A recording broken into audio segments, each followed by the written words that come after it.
It's Andy. Hi, it's Dave. Hi, it's Kirk. Welcome to the ADK Rock and Metal channel. And today we're going to be doing a EP review of the new EP called False Flag from the band Far From Refuge, based they're Cambridge based. Cambridge prog metal. Had a few lineup changes since we last saw them. So we saw them, they had a different drummer, second guitarist, who was in Keep It Up, or I think was the other band that he did. He was a finger tapping virtuoso shredder.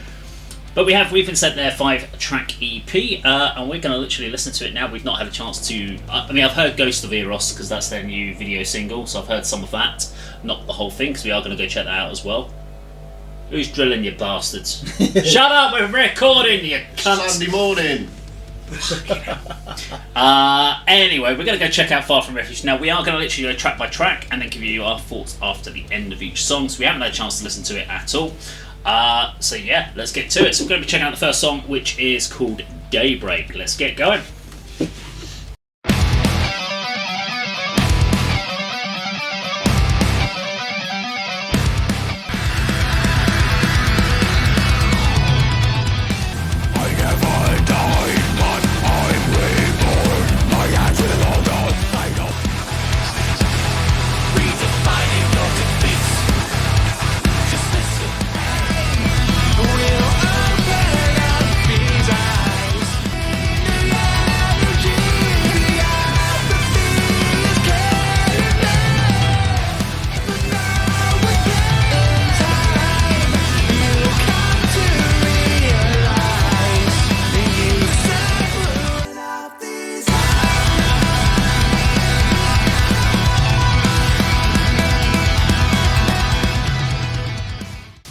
Okay, so that was the first track off of the EP. That's Daybreak. First impressions from Andy.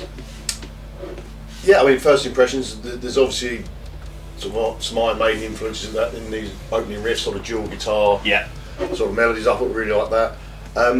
Sort of overall impression from that first track is they seem to strip down the sound a little bit. You know, the songwriting. I've heard and seen Far From Refuge a few times before.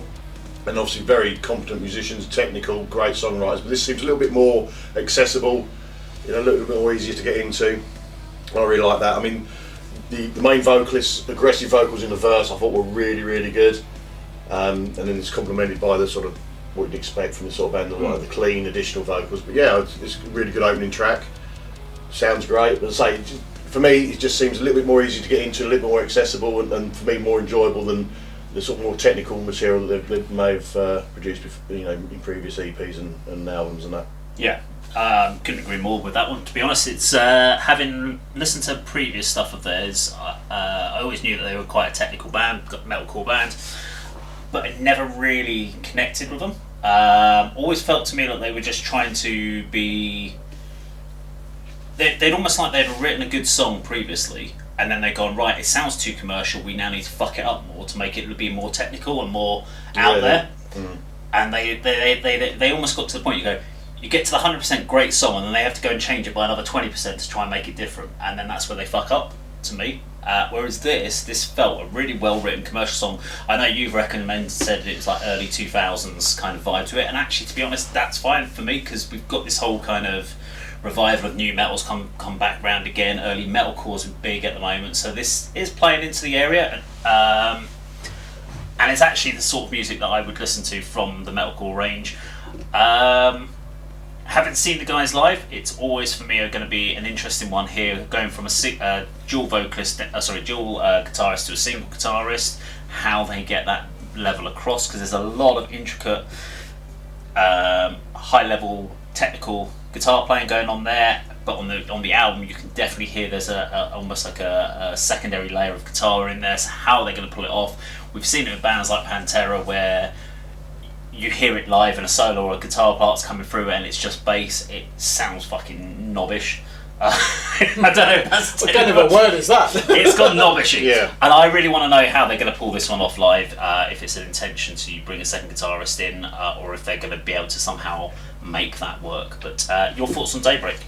Very disappointing. It just sounds like 2007 metalcore, Iron Maiden riffs. The only interesting part really for me was the breakdown, but then again, what does that tell you? It's metalcore. You're waiting for the breakdown. That in itself is a cliche. I prefer the more technical stuff when they were influenced by Periphery and Tesseract. But I do appreciate the guitar playing, that cascading, mellifluous, finger tapping pattern really held the song together, didn't it? The vocals are fine. Joel Sutherland, who's the main songwriter in the band, his clean vocals are fine. I do like Suran, who does the more aggressive parts, and when you watch this guy live, he puts his life into it. I just love watching him live because he's so into the music. But yeah, that's quite disappointing because I'm a fan of the earlier stuff, and indeed, if you go back to our channel last year, we did a review of every song in their discography, and I don't remember too many of them that just sounded like 2007 metalcore. I must say though, they do a bloody good job of writing a metalcore song. I don't think it goes through the motions. There's a lot of energy in there, and it's great to see this band return. When you lose the drummer and your lead guitar player, how many bands crumble at that stage? They've sat down, got together, brought in new musicians, and deserve credit for that. But disappointed with the song. I'm hoping with something with more prog elements in track number 2. So me and Dave are happy that they've got the 100% mark with a decent song. You're disappointed they haven't added that extra 20%. Yeah. I want the 20% disruption that Dave. I want the polyrhythms. Yeah. I want the chugging Periphery riffs in there. He likes his bands to be weird. Basically, you could just call me a twat. I would never. Not to your face. Not to your face. Jesus. Behind your back, maybe. Me, an elitist? What?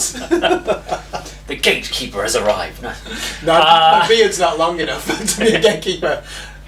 Let's do track number 2, which is also their music video, Ghost of Eros. Let's do it.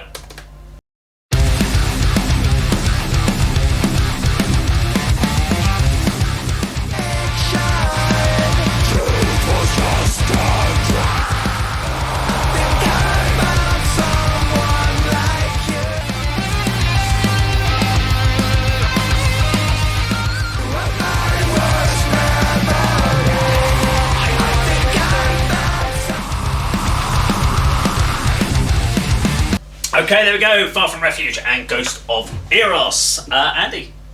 That one was a little bit more sort of thrash orientated than the previous track, and short and sweet, so you probably understand why they picked that as the music video, which is understandable. I like the back and forth of the harsh vocals and the clean vocals, but I think there's a little bit too much of the clean vocals in this particular one. It's almost like there's more sort of equal, sort of shared duties, and whereas I think that the clean vocals ought to be complementing the aggressive vocals, and I think you said it could even work without the guitarist adding his bit, as a sort of straight down, more thrashier, heavier song, perhaps just have the main vocalist doing his parts. But yeah, good solo in that as well. Yeah, another good song. Yeah, enjoyed it. It's good EP so far. As I say, the production is great. I think one really said that as well. Yeah, done well with this and enjoying it so far. Yeah, so I mean, this is an issue. We were saying it's got that kind of classic thrash sound. We did reference a band, Silent Civilian, again, that we kind of very similar, switching between the clean and the heavy vocals. I was just wondering whether you feel obliged when you're in a band like this that the clean vocals have to be done on every song. In the chorus as well. Yeah, it's fairly cliched that you expect, and we were expecting it because it happens in every metalcore band. For me, I would have almost, for this song, I think this could have been a great song in the sense of just having the heavy vocals and gone all the way through. Just give it it's a 3-minute song, 3 minutes of just pure thrash aggression. I don't think, and that's not to take away from his vocals were fine. Really liked what he did on vocals, but for the point of the song, I think I'd have just liked to have seen it just purely heavy vocals, but it works fine.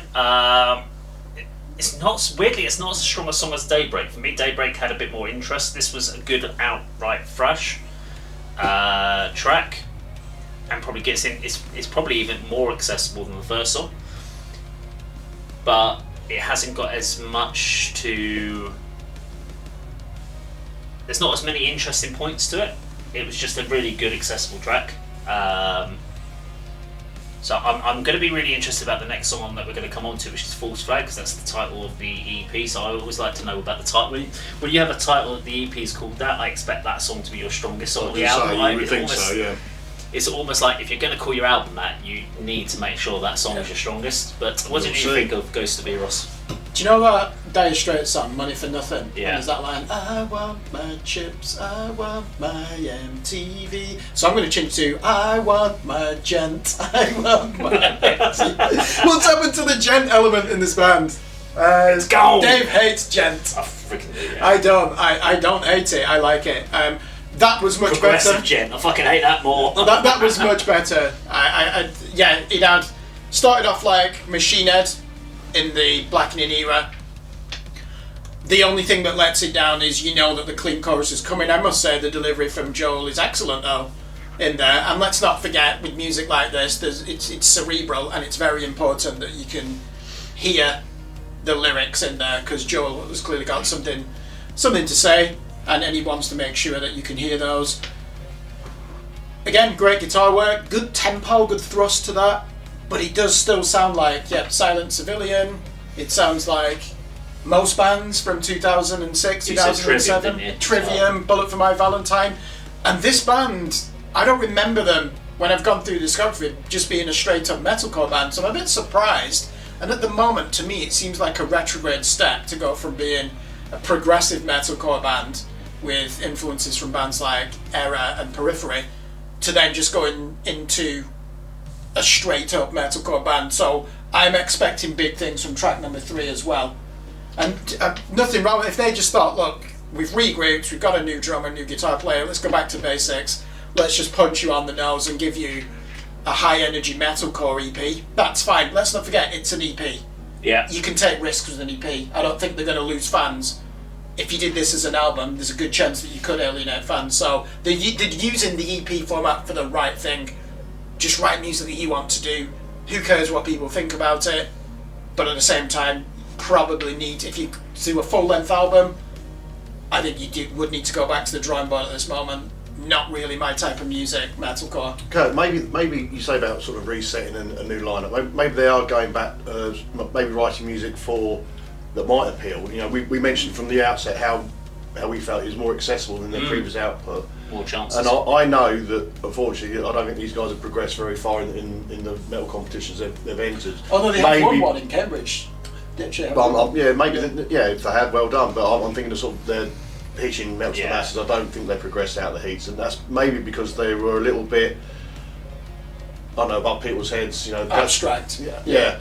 Maybe if they sort of had a set of, as we were calling it, sort of stripped back metalcore, you know, retro even, they might have had that sort of more appeal. But you know, hopefully they're not sort of writing this material with that in mind. Hopefully they're writing it, as you say, perhaps an outlet. Just perhaps, as you say, using the EP format as a experimental way of putting out some songs that are a little bit more simple and accessible, and you know, just using it as a stepping stone to the next album where they can sort of show their full potential and the output they've done before that you enjoy more. No, you're right.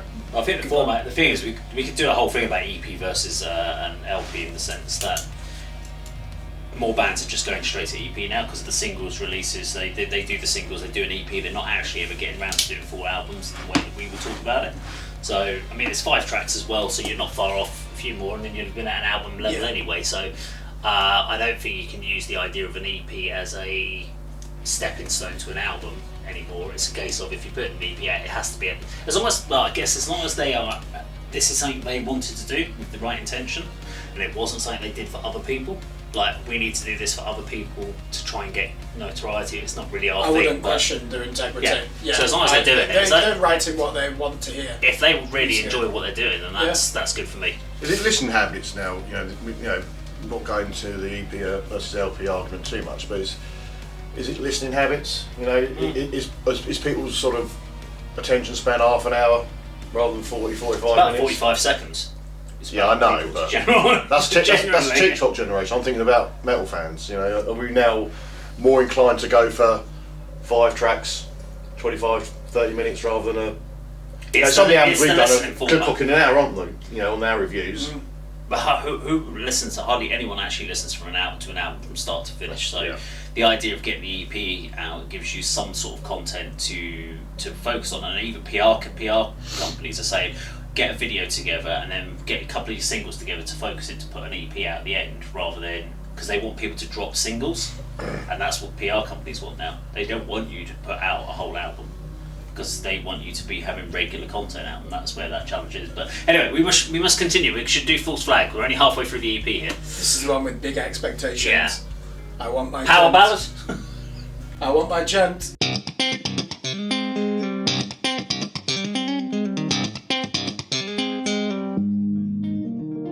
Run to your veins because the beat of your heart a repetitive ache.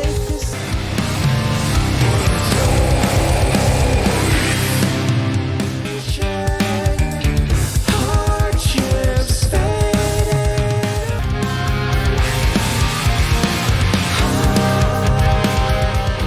This is our revolution.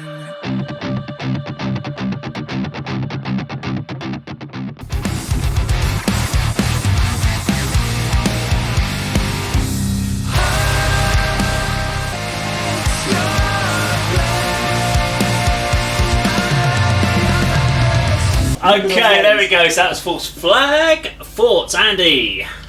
Well, we were saying on the last section about False Flag should be, as a title track, should be the strongest and the most impressive, but it's my least favourite one so far, if I'm honest, and I'm kind of glad they didn't open the EP with this, because it would have been quite off-putting for me, because it's very different from the previous two songs. I think Kirk, you mentioned it's more sort of classic, far from Refuge, perhaps from their early material. First minute was, I turned off, didn't think that worked. I like the instrumental sections on this song rather than the vocals, because they've tried something slightly different from the other tracks. I think you said there was the bass players now involved, and there's harmony vocals there. The instrumental passage from about 3 minutes to 4 minutes was really good. I enjoyed that, and the sort of the chuggy riff that comes and goes throughout the song. But I've said this to you guys before, I don't like that sort of radio voice robotic effect that like sort of buried radio voice in the background kind of thing that sometimes employed on vocal passages in songs. I'm not a fan of that. So for me this one, if I was listening to the EP, which I will do again because I'm enjoying it, I'd probably, if I'm short on time, I'll probably skip this one. Although I do like some elements, particularly the instrumental sections. Okay. For me, I'm not going to use Kirk's terminology of what he said about Telescribe and calling it an ambitious failure. Twat. No, that's what you're saying. No, it's ambitious. So this is an ambitious track. Now, for me, I wouldn't call it ambitious failure. It is an ambitious track because it's gonna. If they can pull it off live, I will be incredibly impressed. For multiple of different reasons. There's vocally. There's a lot going on vocally. You've got some harmonised vocals in there. We've got at least 2 guitar parts going on there, so I don't understand where the second guitar is going to come from to pull that out, because there is a lot going on. And I don't think the bass, putting distortion on the bass, is going to really punch that up. Now, I could be completely proved wrong. I can't wait to see this live if they are going to do it. Alternatively, they could do this as an EP only track and it be a song that never gets played live, which is fine. You can do that. You're allowed to do that because this feels like it's been done. There's a lot of production that's gone into this. There's a lot of thought process going into this particular song, and I actually like what they did with it. I do worry about Joel's vocals over the first part of the song. It does sound quite thin. Having seen them live, that was one of my worries from back when. But I haven't seen them over 2 years, so now it sounds like it's a single track vocal, and that could be the reason why. In a lot of cases, people will double track. Now, if you've got a lot of emotional singing on a song, you don't tend to double track that too much because otherwise it gets all over the place. But it just felt a little bit thin, like almost like you needed to put in 80-90% of your power and he was singing at 20%. So at certain points it just didn't quite punch through as much as I'd like to hear. But I'd like to see it live if they can pull it off. And if they can pull this off live, I will be incredibly impressed because there is a huge amount going on there. technicality for a 4-piece. Following on from that, we talked about the current lineup of the band and the roster lead guitarists. How would you feel if they attempted the tracks on this album with some probably guitar parts as backing tracks? Would you feel shortchanged, or would you prefer them to try and take it on with the with the sort of instrumentation that they've got? I would rather they gave the EP with the backing. If they needed to use a second guitar with a backing track, so the drummer playing to a click, that's fine. I'd be right with that as well. I would much rather get the song rather than love a song on an EP and then have someone just not be able to perform it live. It's one of the reasons when we do Teller's stuff, and I'm sure you do the Nomadic Rate, you write 2 guitar parts. You don't write 4 or 5 different guitar parts and layer them all up. And you literally, if you're going to layer guitars on a recording, you layer up the same parts to give thickness. You don't put in 4 or 5 different counter melodies. Overdubs, yeah. And vocally, you kind of like, we don't like, for Tellers, we don't get Kim to do backing vocals for harmony. She might do a little bit of a harmony, but it's a harmony that if it gets taken away doesn't change the song too much. It adds it on the EP or the album, but isn't something that's mission critical. And we make sure that Dan and Mike can do the backing and they can play their parts whilst doing backing. That way we should be able to replicate what we do on the album live. But if they're going to do that and they want to put the second guitars through a mixer, etc., then I've got no problem with that as long as you get the same experience. Kirk? The gent gods have spoken. So this is a prog metal song. This is what the discography sounds like, and this is the type of music that I identify with. Far From Refuge. This is pronoun. My pronoun is gent. Yeah, that's today's word. And that was an excellent song. Did you hear the slap bass intro? Sounded like Amos Williams. They wouldn't have. Did you hear that? We muted it for them, so they were allowed to put this out. Amos We heard Williams, it. Amos Williams of Tesseract would be proud of that. It reminded me of that band Unprocessed at the beginning. Great band with that virtuoso German guitar player Manuel Gardner Fernandez. I found that so unpredictable, that song, and that's what I'm looking for. The first 2 tracks were fine. They didn't offer any surprises to me. The second one was good, to be fair, Ghost of Eros. Now this is the Far From Refuge that I want, and I can see why they've got this as the title track. Interestingly, that term false flag is often used, isn't it, in military terms, like for example in 1939, where Germany got some settler soldiers to dress up in Polish uniform, didn't they, to make it look like they'd massacred some innocent German civilians. That's a false flag operation, something that Vladimir Putin's Russia has been accused of. I think they're probably using that as a metaphor for something else, but that's what I associate with that term. But yeah, I mean, I just think the prowess of this band, I think they really pushed themselves. And you've got to say, Joel's vocals. Prowess. Joel's vocals. Joel's vocals. You two thought they were a bit thin. I didn't. I could hear there was some really ambitious falsetto moments in there. You said he's not double tracked it, so I think that's going to make it easier to perform live. Really ambitious song. I would have had that at track number 1, although of course clearly the 2 songs that would have followed would not quite have lived up to it. So yeah, I'm back on board with this EP now. That was a great song. I was waiting for Kirk to start again. This one time at band camp. Just anyway. Right. Dave. Yeah. Don't put this in, but how about putting some captions, like little flashes on the screen? Shameless telescribe plug. Kirk's history lesson. Okay. Right, next one, Far From Refuge and White Mane. Let's do it.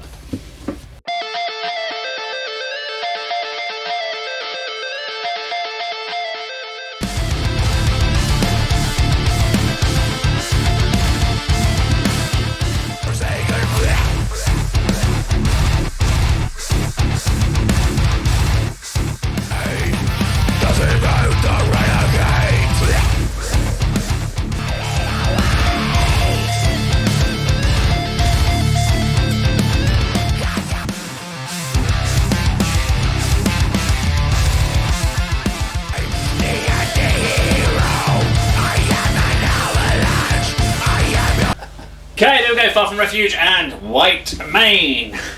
Favourite one so far. Really like that. I'm not a huge melodic death metal fan, but my sort of instant comparison from the opening sort of melody was our friends in Counter Skies. Yes, got very Counter Skies legends. And Dave, you said earlier, do they feel obliged to bring the Joel, the clean vocalist in on every track? This proves that they don't, because that was excellent. That was really, really good. The vocals were sort of had a raspier sound to me throughout that track. It just seemed a bit more, most accessible one so far, most enjoyable one so far. Some great riffs in that, and that'd be the feel of the EP that I prefer. We talked about the title track, False Flag, and it didn't appeal to me and Dave particularly, but 5 tracks of songs of this ilk, I'd be very happy. That was definitely my favourite so far. Again, there's variations throughout all these songs that we've had, throughout this EP, which is good. They're experimenting, trying to find the sound, or just writing what they feel and what they want to produce. But they're all different. But this is my favourite. Good track. Intro was getting me a little bit nervous about where they were going to go with it, because I was like, is this going to be kind of an electronic metalcore-y kind of thing? Then it kind of changed up, and I was like, okay. Didn't quite understand where that intro came from, because the next part of the song was more of a kind of pure thrash, melodic death metal sort of track. And then when it came back in, it made a lot more sense, that riff, because it kind of naturally kind of glued itself back together. Completely agree about not having the clean vocals. So I think if they tried to force the clean vocals into this song, it would have just become too generic.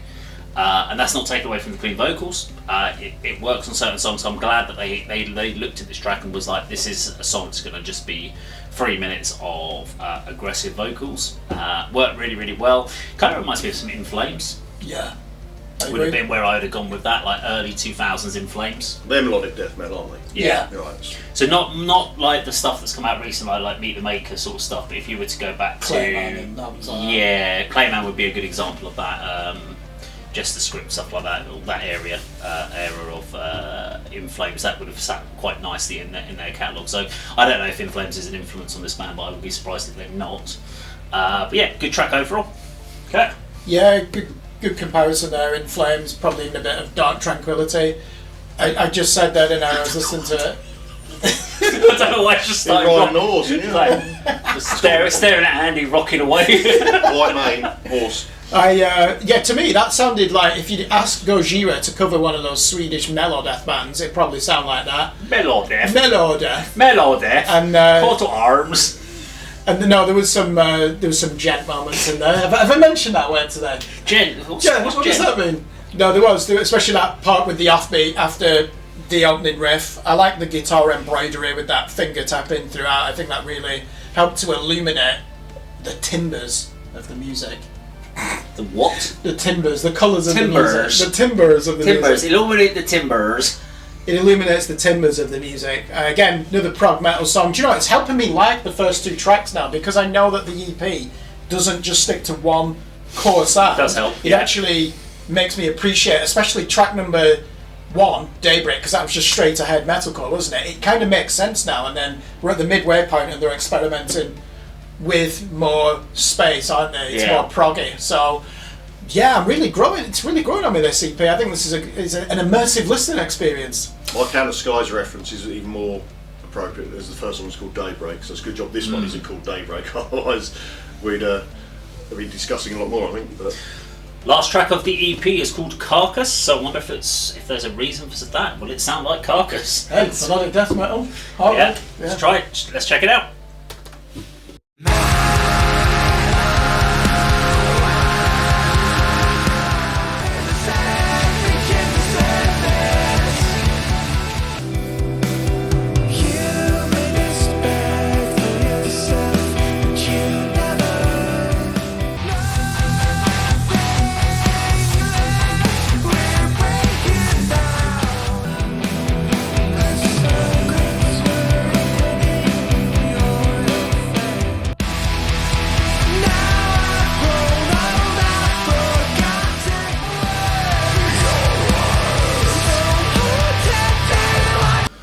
Okay, final track from the EP, Carcass. Thoughts and feelings, Andy? well, first thing I noted down was you listen to all these 5 songs that we have done, they all sound completely different, almost variation in sort of genres and styles, which is no bad thing. Obviously they're just expressing their musical output and trying to produce music that people are going to enjoy, so fair play to that. It's a bit of a risk, to be honest. I mean, I said, I think if there was 5 songs that sounded like White Mate, I'd be extremely happy. So this is all, ups and downs for me throughout, but not one of the strongest songs, unfortunately. Strange or unusual composition. I think you said it sort of dives straight into what you'd think would be a midsection of the song, and then it goes. The next part we hear would sound like the intro, so they've kind of mixed it up a bit. I think the first time we hear Joel singing on this track, he sounds a little weak to me, but then when the riff comes in, it's stronger. His vocals are stronger and come across a lot better, and he's certainly making up for not appearing in White Mane, because he does the majority of this, and Sir Ram does the last 30 seconds. But it does sound like an EP closer, the sort of final track. So they've placed it well in the running order, but not one of the best for me on this particular EP. I mean, I can divide them into ones I like and ones I don't, which I'll summarise at the end. But this is one that I'm not so keen on. Okay. So for me, the structure of the song feels like they wrote the song structure and then someone flipped the page and they went, we'll play it in complete reverse. So the way it starts, it sounds like how they were meant to finish that. And if the way they finished it, you could have easily started that song that way. So it's almost like a complete reversal. And it does catch you off guard because you're trying to sort of place it, you're trying to work out where it is. As far as when you talk about Joel's vocals, I wouldn't say weak, I'd say delicate. He sings it very delicately, and that would make maybe that's a better word, yeah. Because it's all in key, it's all thing, but he sings it very, very lightly, and then obviously when it all kicks in, he puts some more power in it. My worry there is with everything that's going on there on the clean guitar and vocals like that, how's that going to sound live? Is he going to be able to hold that and pull that together with such a delicate vocal? Because you know what the sound guys are like. They're like doing the sound check, like, right, can you do it in your vocal singing voice? And they want you to hit a certain level. They set your levels, and then you come out and it's like a. And they're like, well, what the fuck? You've disappeared. I've got to punch you up again, and they're trying to push you through. So it's a real hard one to do live to do it. So I'll be really intrigued again to see them to perform this. I'm going to give you my quick summary of the album or EP while I'm here because we're talking about it. But it's I'd be really intrigued to find out from the band how these 5 songs came together over what period of time, because it feels like a journey. A songwriting journey happened during this writing of this EP. It doesn't feel like 5 songs were pulled together over a 2-3 month period and then worked on.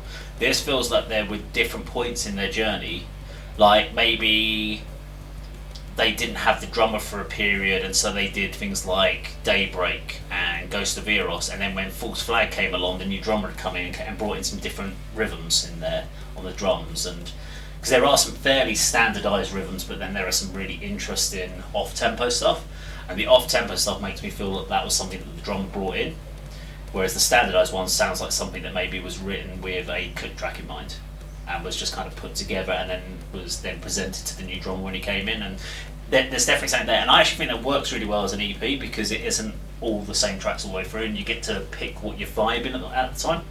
But I'll give my overall review, like score at the end once you've had a chance to say yours. Just before we move on to Kirk, you said about the structure of the song, it's like someone's flipped it all over. Yeah. Wouldn't it be sort of commendable if somebody in the band said, right, we've got this song and it's got an intro, middle part and an outro, why don't we just mix it up? I mean, it's a brave move and it's an unusual move, and that is what may have happened with this particular composition. I also think with things like this song, there's probably an intention that when they play that live that they will go straight into Carcass from another song. The way that goes in, I would have an idea that they would be thinking about how they segue, and they will play straight from one song into that, because that makes sense, because it does feel very much like an outro, like you said. It feels like the perfect song to finish the EP off on. I can't see them going, right, this is our new song Carcass. 1, 2, 3, 4. You're like, what? That doesn't make sense. I can't see that happening, so I can see that transitioning over. But from what song, whether it's a song off of this particular EP or if it's a song that they previously had written that naturally flows like a a song, maybe that is the case. And for me, that last song sounds like something that Joel wrote, not a group. It doesn't feel like that was something that the whole group came up with. It feels like something he came up with, presented, and then they worked it out in the studio afterwards. Yeah. Something that was very personal to him. But I don't know. Kirk? Andy mentioned the word risk, and I agree. My fear after listening to the first two songs was this is just going to be generic metalcore, and that is definitely not the case from track number 3 onwards. Good point. Yeah, this does. It actually suits the flow of the EP, doesn't it, to have this as the closing track? And I agree. It's not one you would just count in with the drumsticks and then just go straight in, where all instruments are at full pelt and the lights come on. So yeah, that is a risk putting that on. I also agree. I think Joe probably has written this one because he's really keen to show his chops in this, isn't it? Especially with the drums, the off meter drumming in there really kept me on edge, and that's the whole point, isn't it, when you're not playing in common time. So there was nothing in there that alienated me. Again, the vocals I thought were quite strong because he's taken the style of Daniel Tompkins from Tesseract. A lot of reverb on there as well, and he's almost close to a falsetto at parts. I wouldn't be too worried. I think he could do this live. You just got to make sure that you've got your throat lozenges and you're not having any loud conversations in the week leading up to the gig. True. Because it is a high technical standard to do that, and it's good that Joe's really expanded his voice, especially taking someone like Daniel Tompkins as an inspiration, because he is, let's not forget, a vocal coach as well. So great way to end the EP. I am astounded by the imagination of the second half of this EP, and I thought that was an experiment that worked. As track number 5 and the final song on the EP. So from a scoring point of view, the way we score our album or EP reviews, we either give it a score out of, it's been a while since we did one of these, score out of 4 different categories. So it's either a bid it, a trade it, a stream it, or a buy it. Andy, what are you going to recommend? 5 tracks, 3 I really like. I like the accessibility of the opening 2 tracks and White Mane, the sort of more sort of traditional Far From Refuge, experimental ones like the title track and the closer didn't really do it for me. So this, as an EP and as a review, I would stream this one. Okay. Overall, really enjoyed it, but I'd have preferred the more accessibility and sort of simple song structures that they've incorporated in some of the tracks, as opposed to the experimentation they employed on others. Stream it. Okay, so for me, it's a buy it. There is the experimentation, all sort of stuff with Carcass and obviously False Flag, but I think they're going to grow on me. They're ones that you need more than one listen, whereas something like Daybreak, Ghost of Eros are instantaneous. You kind of know what you're going to get.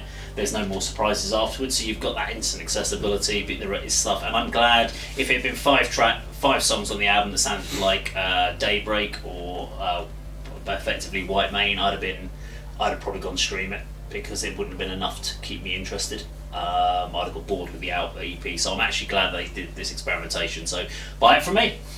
Kirk? It's very close to a buy it for me. I'm going to say stream it.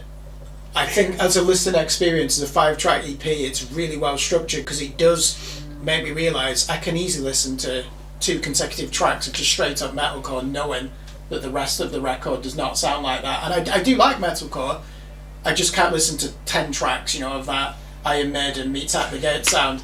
So I'm just astounded by the ambition of it, really, from False Flag onwards. It gives me everything that I want from a progressive metalcore album, and I think that Joe's trying to expand his vocal style. I encourage him to continue doing that. Some great musicianship in there. It's just a stream it for me. Very close to a buy it though. Okay, so there we go from the channel. Overall score is a stream it from the ADK channel. Now, if you liked our video today, please do like, share, and subscribe, and we will see you on another video sometime very soon. Take care.